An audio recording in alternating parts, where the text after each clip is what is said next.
მოგესალმებით, თავისუფლება სინდისის პატიმრებს და მიეცით წამალი ბავშვებს, მიეცით. იმიტომ რომ სახელმწიფო არის ერთადერთი, ვისაც შეუძლია ახლა ამ ბავშვების სიცოცხლის გახანგრძლივება. დუშენის სინდრომი მიეკუთვნება იმ დაავადებათა იშვიათ კატეგორიას, რომლითაც დასნეულებული ადამიანები არიან ძალიან ცოტანი მთელ მსოფლიოში, ხო? გერმანიაშიც ამ ხელა ქვეყანაში სულ რაღაც 1600-ია მგონი. რამდენადაც მე ვიცი. საქართველოში არის 100-მდე ბავშვი, ხო? ვიცით, ხო? სიცოცხლის ხანგრძლივობა როგორი არის? მანამდე არანაირი მედიკამენტი არ არსებობდა, ეს მედიკამენტი ჩემი ინფორმაციით დაახლოებით 25 წელია, რაც ამაზე მუშაობენ.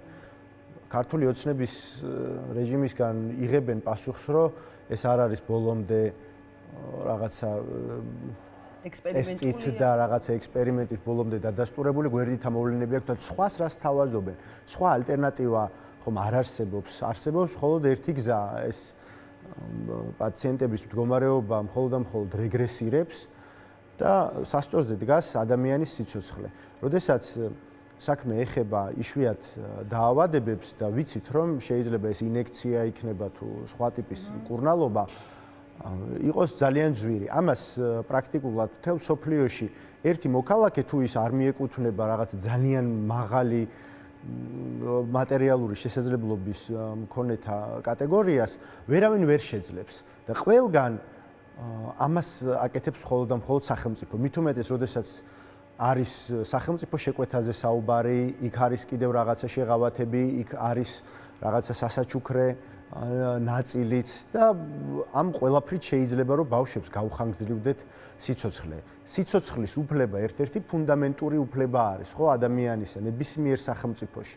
და სახელმწიფო თუ რაიმეთი შეიძლება გაიზომოს, არის სწორედ ესეც მათ შორის, ხო, როგორ ეპყრობა ის ჯარისკაცებს, ბავშვებს, პენსიონერებს, მოხუცებულებს, შეზღუდული შესაძლებლობების მქონე პირებს და ჯამურად რომ ავიღოთ, ხო, ჩვენნაირი ქვეყნისთვისაც კი აი ასივე ბავშვის შემთხვევა, ყველა ვინც ახლა ამას საჭიროებს, რომ გადაიჭრას, ეს იმდენად არაფერს არ ნიშნავს ეს თანხა, იმდენად ვხედავთ ჩვენ, ხო, ამაზე გაცილებით უფრო დიდი რაოდენობის თანხებს, რაში ხარჯავს ქართული ოცნება?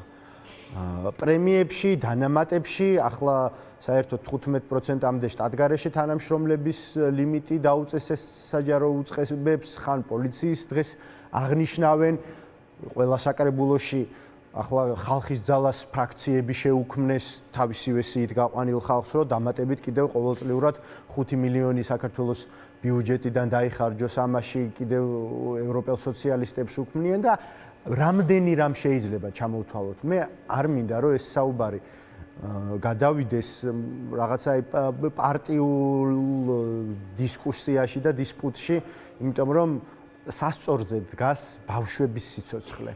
ერთი მოქალაქის სიცოცხლეც კი იმდენად მნიშვნელოვანი უნდა იყოს სახელმწიფოსთვის, რომ ყველაფერი უნდა გაკეთდეს ამ სიცოცხლის გადასარჩენად. მით უმეტეს, როდესაც ეს ეხება ბავშვს, მით უმეტეს, როდესაც არავის არ აქვს ინდივიდუალურად იმის შესაძლებლობა, რომ ინდივიდუალური შეკვეთა გააკეთოს იმ კომპანიაში და თვითონ შეიძინოს ეს წამალი, ეს არ არის ჩვეულებრივი დაავადება, ეს არ არის საკითხი, რომელიც რაღაცა საყოველთაო დაზღვევის, კერძო დაზღვევის თუ მით უმეტეს ინდივიდუალური მკურნალობის საგანი შეიძლება გახდეს.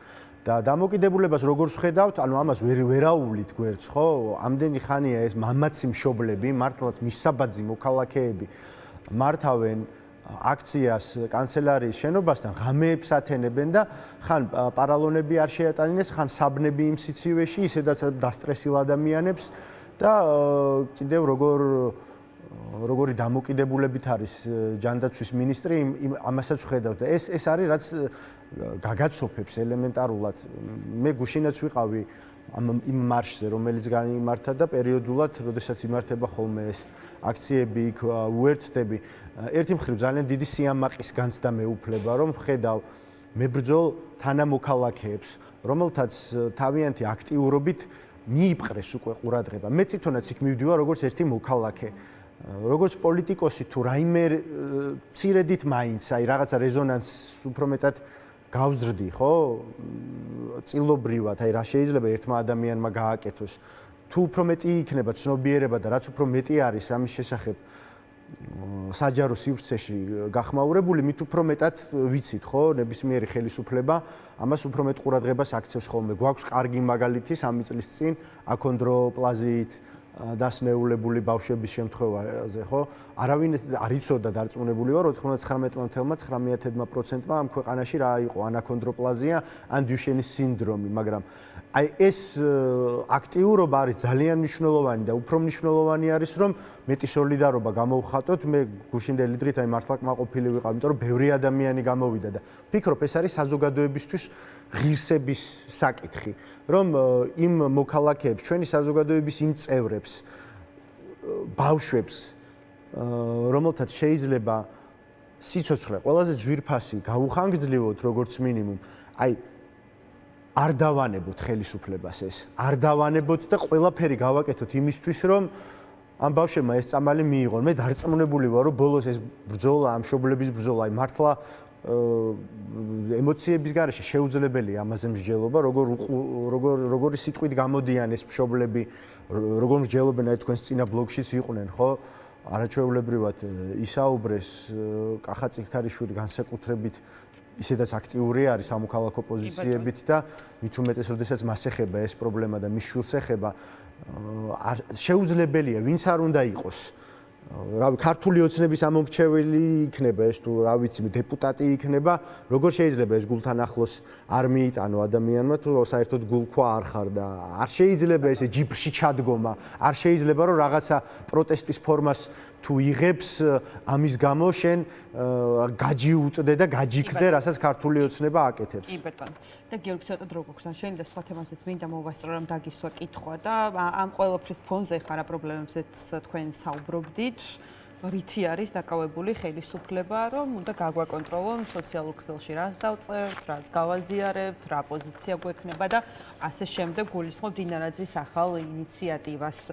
რა სიტყვით ამ საკითხთან დაკავშირებით, როგორ უყურებთ ზოგადად ამ თემას? ალბათ მოსალოდნელიც იყო იმდენი შემზღუდვავი კანონი მიიღეს უკვე, რომ ეს სოციალურ ქსელებზეც და საჯარო სივრცეებზეც გავრცელდებოდა, მაგრამ არ ვიცი, სიძულვილის ენას რომ ებრძვის ქართული ოცნება, ეს რას გეუბნებათ ზოგადად? თუნდაც ეს წინადადება? ხო, სიძულვილის ენას რომ ებრძვის ქართული ოცნება, ეს თავის თავში გულისხმობს ოქსიმორონს. წინააღმდეგობრივია. ურთიერთგამომრიცხავი არის ერთი წინადადების ორი ნაწილი. ქართული ოცნება ებრძვის სიძულვილის ენას. ქართულმა ოცნებამ დაამკვიდრა ამ ქვეყნის საჯარო სივრცეში სიძულვილის ენა და თან სისტემურად დაამკვიდრა კონკრეტული სახელდებებით, კონკრეტული სახელწოდებებით, სისტემურიო ხომ თქვეს და თვითონ გაასისტემურეს ეს ყველაფერი. უსამშობლოებს რომ გვეძახიან, ხო? მე ერთხელ მახსოვს ყობახიძე გამოვიდა და თქვა რომელიღაც ოპოზიციონერ პოლიტიკოსზე მანაც გამოიყენა უსამშობლო ქართული ოცნების მისამართით და თქვა შედალოცვილო, ესო ჩვენი ტერმინი არისო, რამე ახალი მაინც მოიგონეთო. შენი მოიგონეო, ფანტაზია არ ყოფნისო? უსამშობლოზე მასე აკაცუკი რა არის ეს რა მოიგონეს კიდევ ცალკე საკითხი არის. დიმიტრი სამხარაძე საკმარისი. ნუ დიმიტრი სამხარაძე, ყაველაშვილი, რომელიც ამბობდა რომ მოღალატეო, ჩემთვისო დედის შეგენებაზე უარესი არის, ანუ ასეთ რეგისტრში ახავს. თვითონ იგინებოდნენ ფიზიკურად უსწორდებოდნენ პარლამენტის სხდომებზე, პლენარულ სხდომებზე, კომიტეტის სხდომებზე. გვახსოვს ხო ეს ყველაფერი? ეს ხალხი ისე ვიხარია.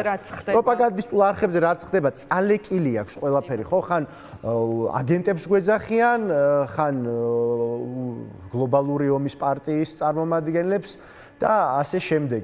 და რა ვიცი, ელჩებთან მიმართებაში რასაც მიმართავენ, ხო, როგორ რიტორიკასაც და მათი მთავარი თანამდებობის პირები, პაპუაშვილი იქნება ეს, ყობახიძე იქნება, სხვები და სხვები, მათ შორის ყობახიძე და იგივე მდინარაძე და თვითონ ამ ინიციატივას რაც შეეხება, ეხლა ყველამ კარგად დაინახა, როგორ სასაცილო მდგომარეობაში ჩაიგდეს თავი, რომ მდინარაძეს იმის გამო, რომ სპიკერების დეფიციტი ჰქონდათ და მოუწიათ სუსიდან, ფორმალურად არაპოლიტიკური ორგანოდან გამოეწიათ ავანს სცენაზე, შეიყვანეს მთავრობაში, რაიმე სამინისტრო არ ჩააბარეს და მოუგონეს რაღაცა პორტფელი უპორტფელო მინისტრს, ხო, ძალოვნების რაღაცა კოორდინაცია, სრული სისულელე და აი ახლა ეს ინიციატივა თითქოს აი სოციალურ ქსელში უნდა შექმნან ესეთი ქვედანაყოფი, რომელიც გვაგონებს ირანის მორალის პოლიციას და უფრო შორს თუ წავალთ ორველისეულ აზრის პოლიციას. მინიმუმ თვითონვე უნდა რაღაცა შინაგანი ჩარჩოთი დაიწესონ, შებოჭვა და შეამცირონ ეს თავისი რიტორიკა, რომ როგორც მინიმუმ სხვაზე ხელს რო იშვერენ, იმა თავისივე კანონებით თვითონ არ დაისაჯონ და თლად გაბითურებულ მდგომარეობაში არ აღმოჩნდნენ და რაღაცა ფასადი მაინც შექმნან სოლიდურობის თავისივე ინიციატივის ფარგლებში. კი ბატონო. ძალიან დიდი მადლობა. მადლობა გიორგი სილიძე იყო ჩვენი სტუდიის სტუმარი, დღევანდელი ჩვენი ეთერი